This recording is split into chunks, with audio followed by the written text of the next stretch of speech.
Une piscine municipale a la forme et les dimensions suivantes. Calculer en litres le volume de la piscine.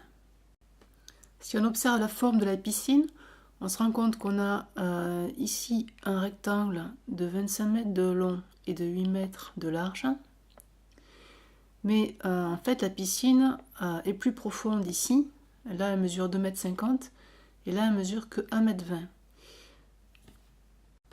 Ce qui veut dire que cette surface ici, là, n'est pas un rectangle, c'est un trapèze, puisque cette longueur-là et celle-ci sont parallèles, mais elles ne font pas la même longueur. Celle-ci fait 2,50 m, celle-là fait 1,20 m. Par contre, ici, ces deux segments-là font la même longueur, mais ils ne sont pas parallèles. Donc j'ai représenté ici donc, ce fameux trapèze. Donc les 1,2 m correspondent à ceci. Ici, les 2,5 m correspondent à ce côté-là. Et là, les deux côtés qui ne sont pas parallèles mais qui mesurent la même longueur correspondent à ce côté-là et celui-ci. Pour calculer le volume de la piscine, on va d'abord calculer la surface de ce trapèze-là que j'ai représenté ici. Ça va constituer donc notre base. Et ensuite, on va multiplier par ce qu'on pourrait appeler une hauteur, mais ça n'en est pas une pour la piscine, mais c'est plutôt la largeur. On va multiplier par 8 mètres. Donc on va faire cette surface-là du trapèze fois 8 mètres, ça va nous donner le volume de toute la piscine.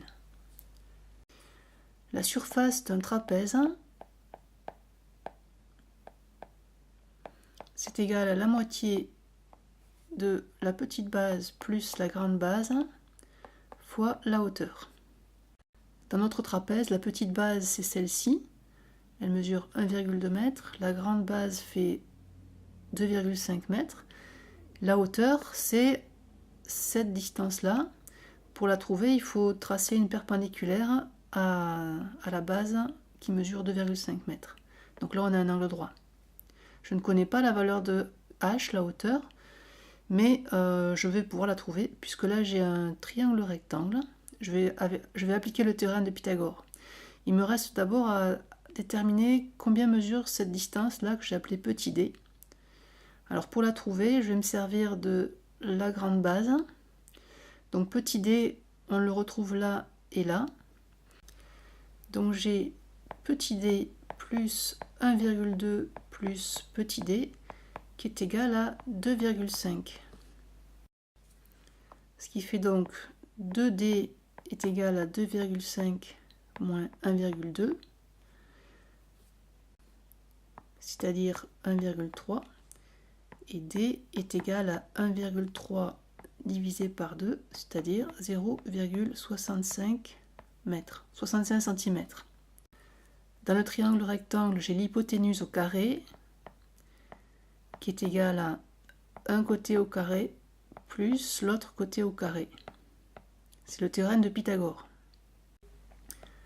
Je vais donc avoir h au carré qui est égal à 25 au carré moins d au carré. Donc h au carré est égal à 25 au carré moins 0,65 au carré. H au carré va être égal à 624,5775. Et donc h va être égal à la racine carrée de 624,5775. Et si on arrondit à deux chiffres après la virgule, on trouve 24,99 mètres. Donc finalement, il y a très peu d'écart entre h qui vaut presque 25 et ce côté qui vaut 25. Ceci est dû au fait que là, on n'a que 65 cm. Calculons maintenant la surface du trapèze. Donc je rappelle la formule. 1/2 fois la petite base plus la grande base fois la hauteur. Donc la surface du trapèze, si on le remplace par les valeurs numériques, sera égale à 1/2 fois 1,2 plus 2,5 fois 24,99. Ceci est égal à 46,2315 mètres carrés.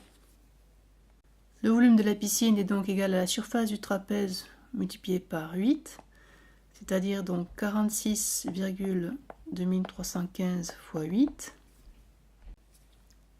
c'est-à-dire 369,852 mètres cubes.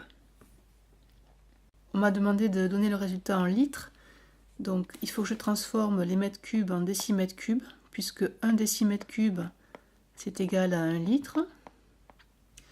Donc pour cela, les mètres cubes, il faut que je les multiplie par 1000 pour avoir des décimètres cubes. Donc je déplace de 3 rangs vers la droite la virgule. Donc ça me fait 369 852 litres. On remplit cette piscine en 12 heures et 20 minutes. Quel est le débit de la pompe en litres par minute?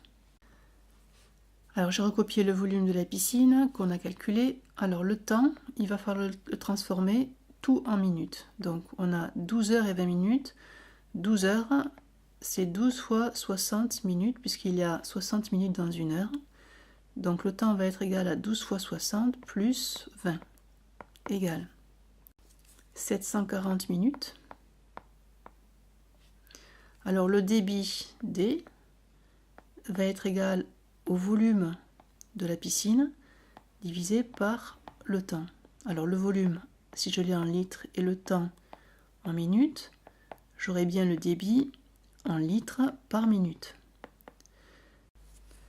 Il ne reste plus qu'à remplacer par les valeurs numériques, donc le volume 369 852, le temps 740, ce qui donne 499,8 litres par minute. C'est le débit de la pompe.